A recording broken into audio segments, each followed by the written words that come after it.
TTD చైర్మన్గా భూమన కరుణాకర్ రెడ్డి గారు టీటీడీని ఆదాయ వనరుగా చూశారు. టికెట్లు అమ్ముకునే దగ్గర నుంచి, వాటర్ బాటిల్ అమ్ముకునే దగ్గర నుంచి, డాలర్ల మాయం దగ్గర నుంచి, అనేక కళ్యాణోత్సవంలో తాలిబోట్ల కుంభకోణం దగ్గర నుంచి, కేవలం భక్తితో కాకుండా భక్తుల సౌకర్యాల కోసం చైర్మన్గా విధులు నిర్వహించాల్సినటువంటి వ్యక్తి రోజుకి కొన్ని వందల టికెట్లు అమ్ముకోవడం జరిగింది. అక్కడ జరిగేటువంటి చిన్న వ్యాపారం దగ్గర నుంచి కరుణాకర్ రెడ్డి గారు కానీ అతని కుమారుడు కానీ ఉద్యోగులు చెప్తారు, ఈ రోజుకి దుర్మార్గంగా చిత్తూరు జిల్లాలో వైఎస్ఆర్ కాంగ్రెస్ పార్టీ నాయకులకి ఎర్రచందనము, అదేవిధంగా పైన టీటీడీ ఆదాయ వనరుగా కనిపించింది తప్ప ఏ రోజు కూడా ముందున్నటువంటి ముఖ్యమంత్రి జగన్మోహన్ రెడ్డి గారికి కానీ ఈరోజు కరుణాకర్ రెడ్డి గారికి కానీ మీ కుటుంబాల్లో జరిగేటువంటి సాంప్రదాయాలు ఏంటివి, మీ కొడుకు కూతుర్ల యొక్క వివాహాల్ని ఏ సాంప్రదాయంగా చేశారు?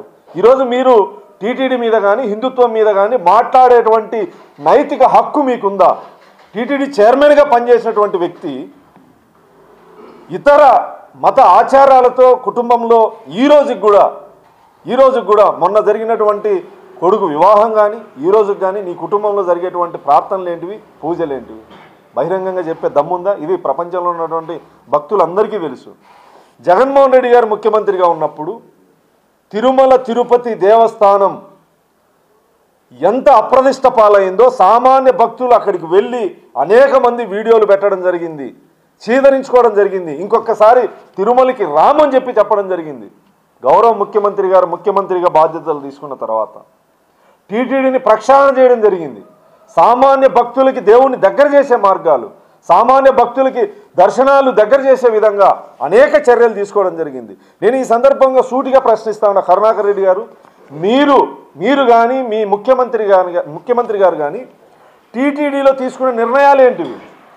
నందమూరి తారక రామారావు గారి దగ్గర నుంచి ఇప్పుడు చంద్రబాబు నాయుడు గారి దగ్గర వరకు టీటీడీలో ఏదైనా ప్రక్షాళన జరిగిందంటే నందమూరి తారక రామారావు గారి దగ్గర నుంచి చంద్రబాబు నాయుడు గారి దగ్గర వరకు ఈరోజు నిత్యాన్నదానం కానీ, హాస్పిటల్స్ కానీ, సేవా కార్యక్రమాలు కానీ, గోశాల కానీ, ఇవన్నీ నిర్ణయాలు ఎవరు ముఖ్యమంత్రిగా ఉన్నప్పుడు తీసుకున్నారు?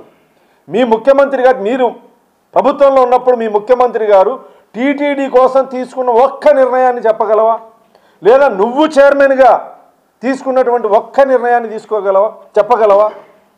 ఎందుకు ఊరిక లేనిపోని కుట్రలు కుతంత్రాలు టీటీడీ మీద నిత్యం ఈ 10 నెలల కాలంలో టీటీడీ మీద అసత్యపు ప్రచారాలు ఏదైతే నువ్వు చేస్తా ఉన్నావో అవి ప్రజలు నమ్మేటువంటి పరిస్థితుల్లో మేము కూడా పోలీస్ స్టేషన్లో, తిరుమల పోలీస్ స్టేషన్లో కంప్లైంట్ ఇవ్వదలుచుకున్నాం, ఇస్తాం కూడా. ఈరోజు ఇంకొకసారి ఇలాంటి అవాస్తవాలు మాట్లాడే ముందు నోరు జాగ్రత్త, నాలుగు జాగ్రత్త అని కూడా ఈ సందర్భంగా నువ్వు నిన్న చూపించిన దానికి మీరు కట్టుబడి ఉన్నారా?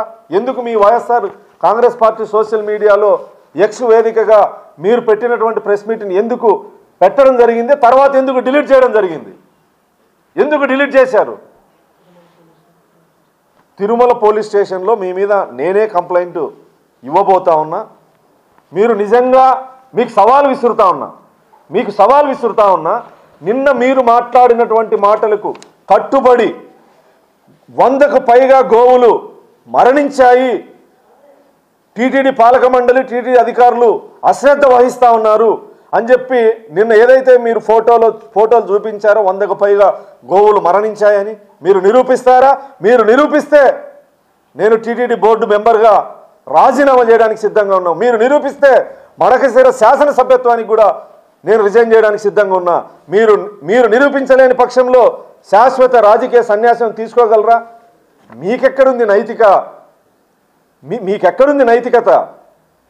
శ్రీవారిని చెప్తూ కొడతా, శ్రీవారి విగ్రహాన్ని పెకిలిస్తానని చెప్పినటువంటి మీరు అసత్యపు ప్రమాణ స్వీకారాలు చేయడానికి కూడా అక్కడి వెంకటేశ్వర స్వామి దగ్గరికి వచ్చి అబద్ధపు ప్రమాణ స్వీకారాలు చేసినటువంటి అనేక సందర్భాలు ఉన్నాయి. ఇప్పుడు కూడా అదే చేస్తారు.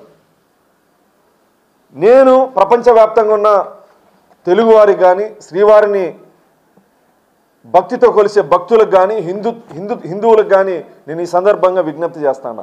వైఎస్ఆర్ కాంగ్రెస్ పార్టీ ఏదైతే అసత్యపు ప్రచారాలు చేస్తారో టీటీడీ మీద, ఇవి మీరు నమ్మొద్దండి. ఈ సందర్భంగా స్వతహాగా గౌరవ ముఖ్యమంత్రి గారు శ్రీవారి భక్తుడు, స్వతహాగా భక్తుడిగా ఉన్నటువంటి వ్యక్తి ముఖ్యమంత్రిగా ఉన్నప్పుడు ఖచ్చితంగా అక్కడ అభివృద్ధి జరుగుతుంది తప్ప ఇలాంటి అసత్యపు ప్రచారాలు ఏవైతే ఉన్నాయో అవి జరగవని కూడా ఈ సందర్భంగా తెలియజేస్తాను. ముఖ్యమంత్రి స్థానంలో ఉన్నటువంటి వ్యక్తి తను నమ్మినటువంటి మతాన్ని కానీ దేవుణ్ణి కానీ ఏ రకంగా అయితే ఆరాధిస్తాడో ఇతర మతాల్ని కూడా అదేవిధంగా గౌరవిస్తాడు, ప్రేమిస్తాడు అనడానికి గౌరవ ముఖ్యమంత్రి చంద్రబాబు నాయుడు గారు ప్రత్యక్ష ఉదాహరణ. ఇదే జగన్మోహన్ రెడ్డి గారు గత 5 సంవత్సరాలు మీరు చూసింటారు, ఏ రోజైనా నిన్న జరిగినటువంటి శ్రీరాముల వారి కళ్యాణం కానీ, సీతాదేవి గారి కళ్యాణం కానీ, అదేవిధంగా శ్రీవారి కళ్యాణానికి ముఖ్యమంత్రి స్థాయిలో భార్యాభర్తలు కుటుంబ సమేతంగా పట్టు వస్త్రాలు ఇచ్చినటువంటి సందర్భాన్ని ఎక్కడైనా చూశారా? ఏ రాష్ట్ర ముఖ్యమంత్రి అయినా కుటుంబంతో సహా వెళ్ళి ఆ ఆచారాల్ని గౌరవించేటువంటి వ్యక్తిగా గౌరవ ముఖ్యమంత్రి గారు ఉండాలి. గత 5 సంవత్సరాల్లో ఏ ఒక్కసారైనా కుటుంబ సమేతంగా తిరుమలకు వచ్చినటువంటి సందర్భం ఉందా?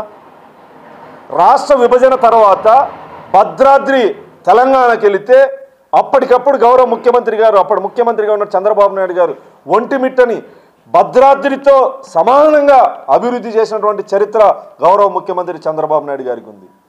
ఈ జగన్మోహన్ రెడ్డి గారి పరిపాలనలో అనేక క్రైస్తవ మిషనరీల మీద దాడులు జరిగాయి, క్రైస్తవుల ఆస్తులు అన్యాక్రాంతమయ్యాయి, పాస్టర్ల మీద దాడులు జరిగాయి, హత్యలు జరిగాయి. గౌరవ ముఖ్యమంత్రి గారు